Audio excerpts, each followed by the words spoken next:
Hello everyone. This is an advanced copy of the Old King's Crown. It's the same copy that you'll be receiving when it arrives on your doorsteps in the next little while. So this one's still in its shrink wrap, so this is exactly how you guys will receive it. So I thought what I would do is a little unboxing and show you how all the contents kind of fit inside the box and everything that's included. So I'm going to take off the shrink wrap and let's have a look inside. Okay, so now that the shrink wrap has been removed, let's lift the lid on this box full of content and we'll take a look at what's inside. So first of all, the first thing you're going to see is the main rulebook. So this contains all the rules that you'll need to play the game. So an overview of every step within the game, along with an overview of each of the 4 factions. So if you're not sure which faction to play as first, you can have a read through of all the different lore features and some of the main reasons as to why you might want to choose one faction over the other. Additionally, it also includes any clarifications that you might want to look up, along with a glossary as well if you want to quick reference any specific rules.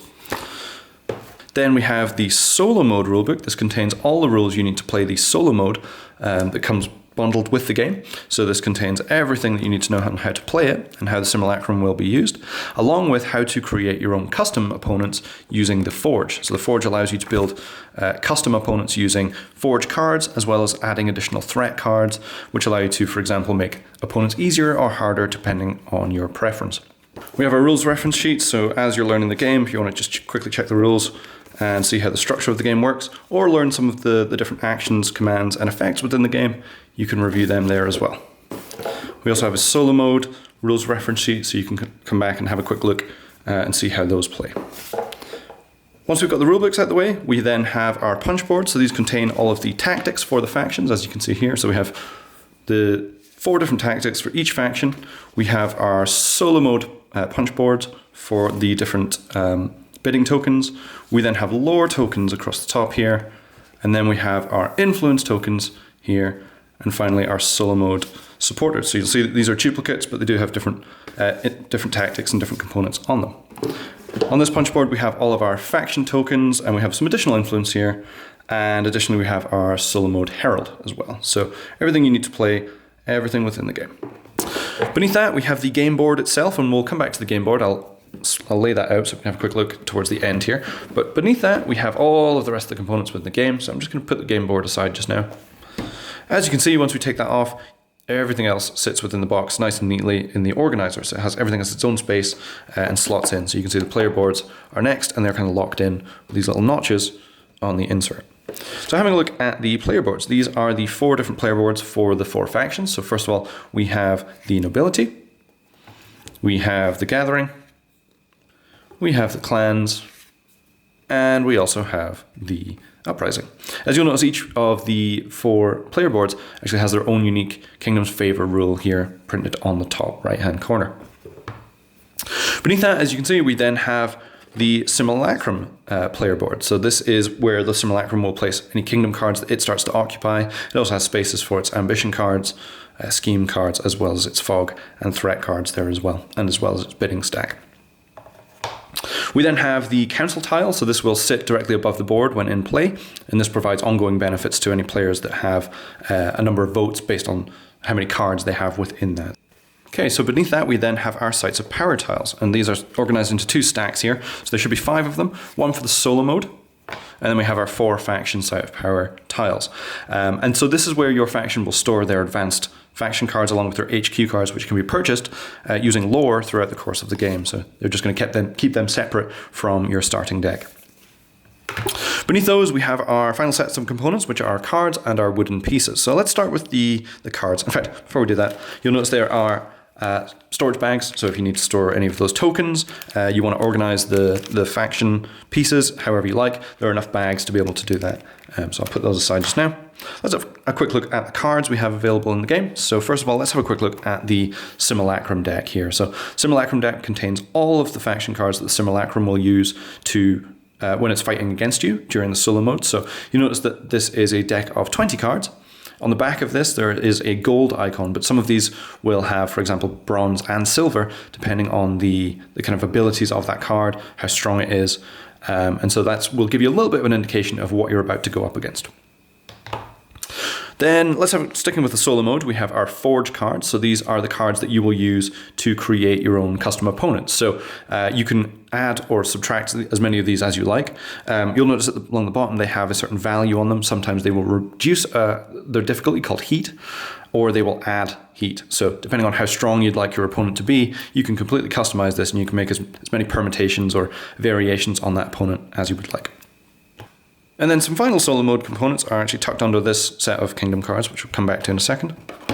We have our solo mode ambition cards, scheme cards, and threat/fog cards. And these are all the same size, and you'll organize these into different piles during setup. But this will give an idea of, for example, what the simulacrum's intention is for the round, what it's trying to achieve, as well as some of the threats that it might add into the round of the game.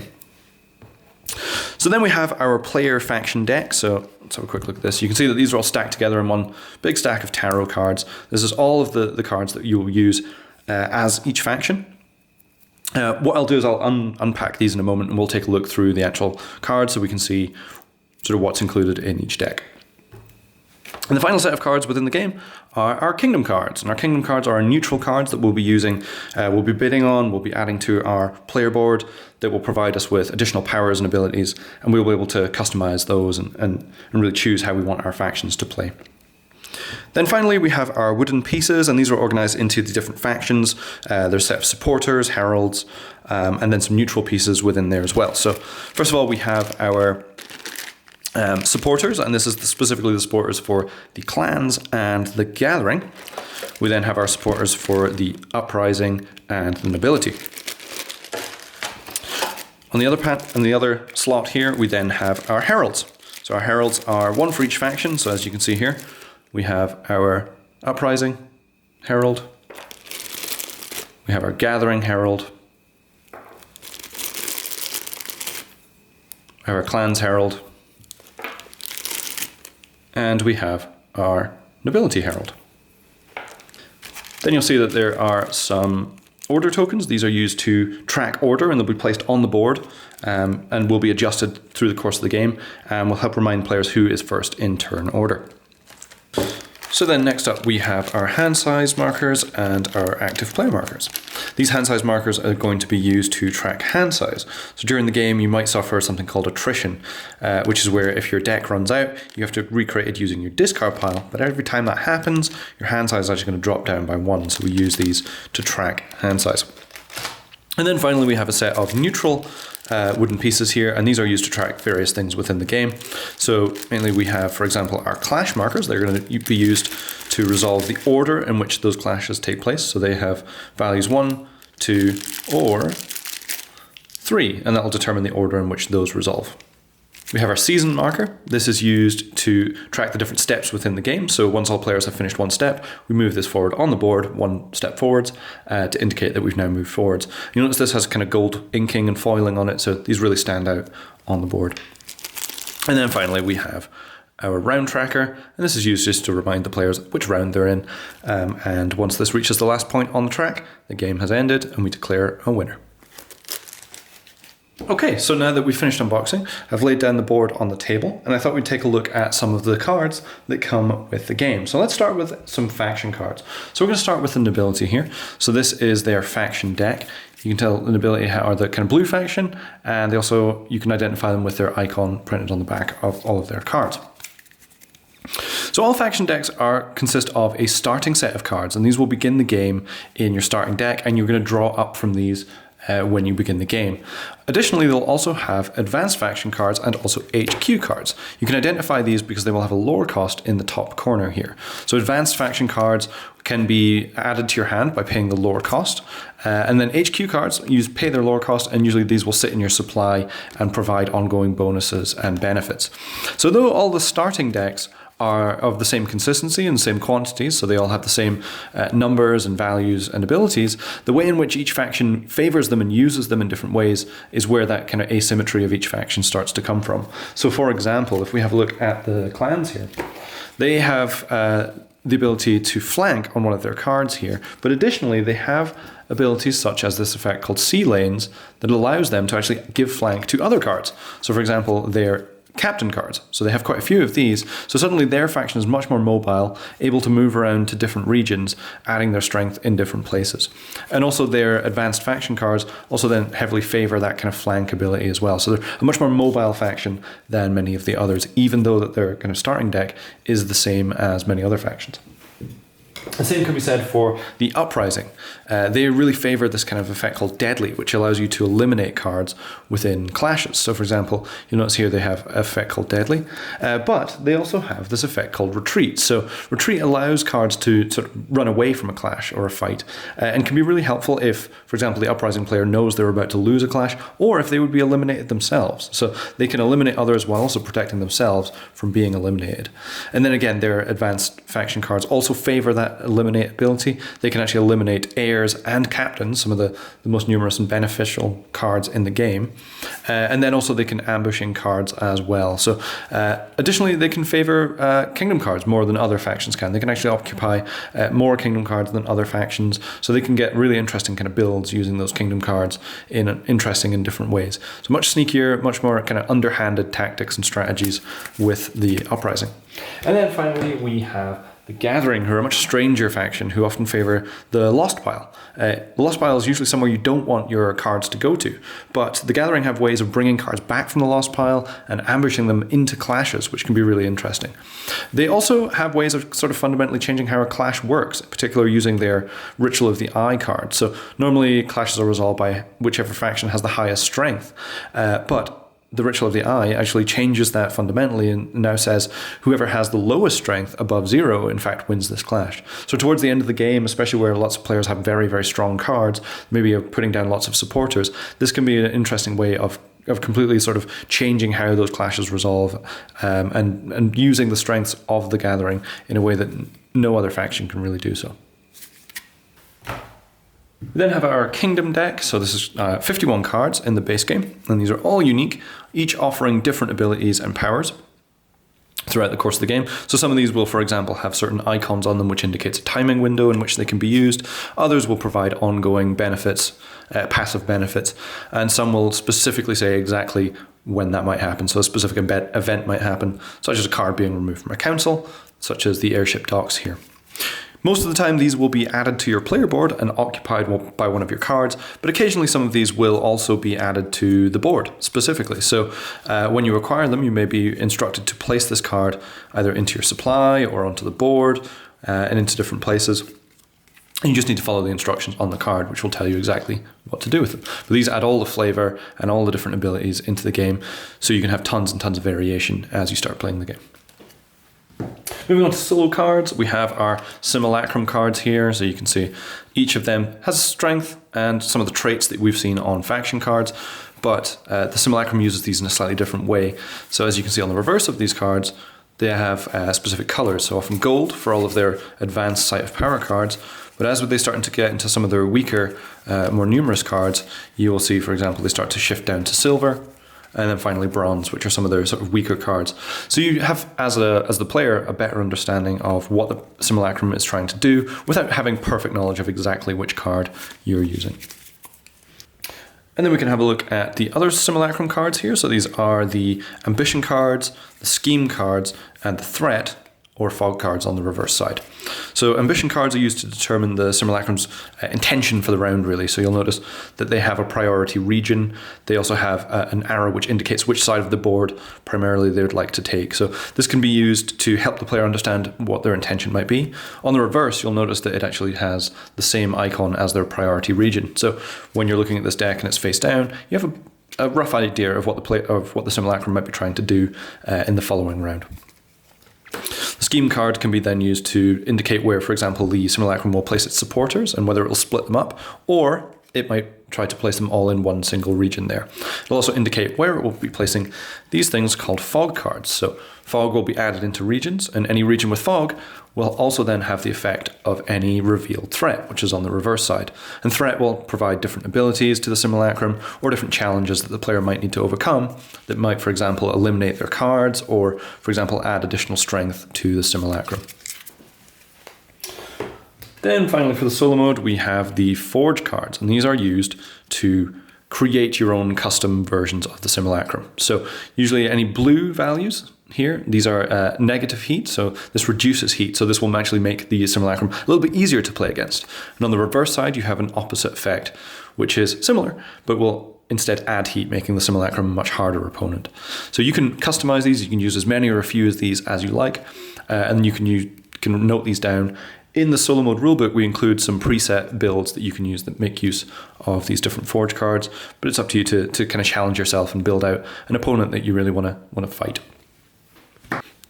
Okay, so I thought what I would do now is show you how to now put everything back into the box once you've punched out your tokens and you have everything put back into their bags. So notice the way I've organized these as I have put the faction specific pieces into their own bag. So this contains all of the herald, supporters, hand size marker, order marker, and then all of the 10 faction markers are stored within that.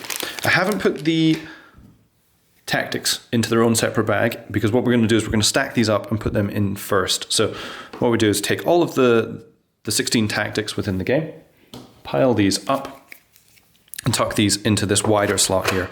So there are two slots. This slot at the back here is for the faction cards, and this slot here is for the tactics and any other tokens you might want to put in here. So when I'm packaging this away, usually what I will then put in next is all of the influence tokens and lore, which are stored in their own separate bag, and these get folded up and stored within this slot here. Next up, we have some cards to put away. So this slot, particularly at the back in the top right here, is for the simulacrum for the solo mode. So I'm going to start by putting away the forge cards, and they have their own little slot right at the bottom here. So I just drop those in there, and these can then get covered up finally by the simulacrum's faction cards. Then we have two slots for kingdom cards and other solo mode cards. So the solo mode cards contain all of the ambition cards, scheme cards, and threat/fog cards, and they can be placed into either of these slots. And then in this slot we have our kingdom cards. These all get placed in to the slot here. That's the solo mode card. And then in this slot here we can put all faction cards in their own respective factions, so they're all stacked together like this, and they are stored in this slot here. From this point, we can start placing the tiles and boards. You'll notice that there are some leftover bags. We're going to place these in a moment. They get placed afterwards.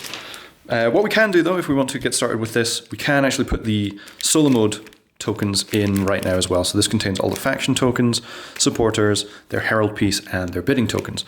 And I just place those directly on top of their faction cards there.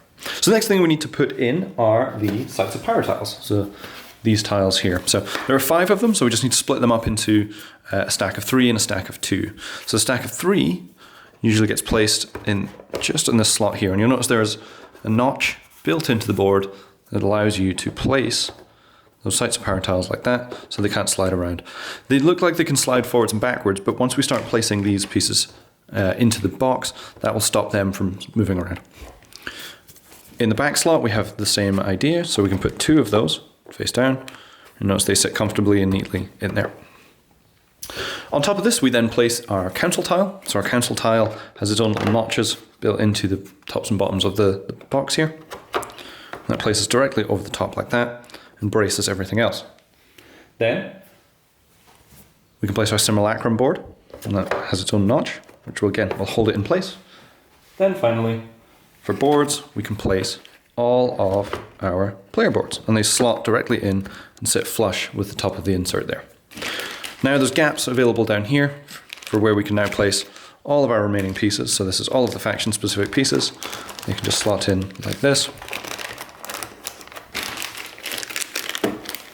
And you can place those however you like. You actually could place these in different slots.